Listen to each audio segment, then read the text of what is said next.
लोकसभा चुनाव 7 चरणों के मतदान के बाद खत्म हो चुके हैं। इस बीच कांग्रेस ने काउंटिंग के एक नए नियम को लेकर आपत्ति जताई है। कांग्रेस नेता अजय माकन ने वोटों की काउंटिंग के दौरान सहायक रिटर्निंग ऑफिसर टेबल पर उम्मीदवारों के काउंटिंग एजेंटों को बैठने की इजाजत नहीं देने के नए नियम पर सवाल उठाया है। वहीं चुनाव आयोग ने इस पर जवाब दिया है।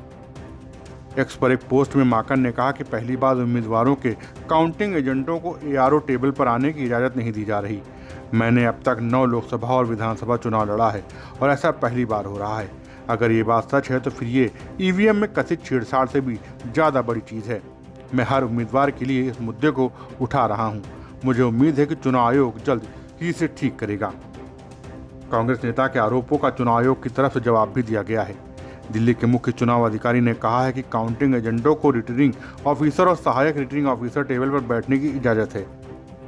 माकन के ट्वीट का जवाब देते हुए चुनाव अधिकारी ने कहा कि यह स्पष्ट किया जाता है कि उम्मीदवारों के काउंटिंग एजेंटों को आरओ के टेबल पर जाने की अनुमति है। चुनाव आयोग के मुताबिक 7 राज्यों और 1 केंद्र शासित प्रदेश की कुल 58 सीटों पर 7वें चरण के तहत शनिवार को मतदान समाप्त हुआ। 7वें चरण में 62.36% वोटिंग हुई। वोटों की गिनती 4 जून को होगी।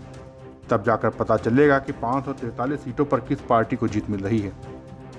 वहीं कई सारे एग्जिट पोल में बीजेपी के नेतृत्व वाली एनडीए की सरकार बनने की उम्मीद जताई गई है। Bureau report, Dastak times.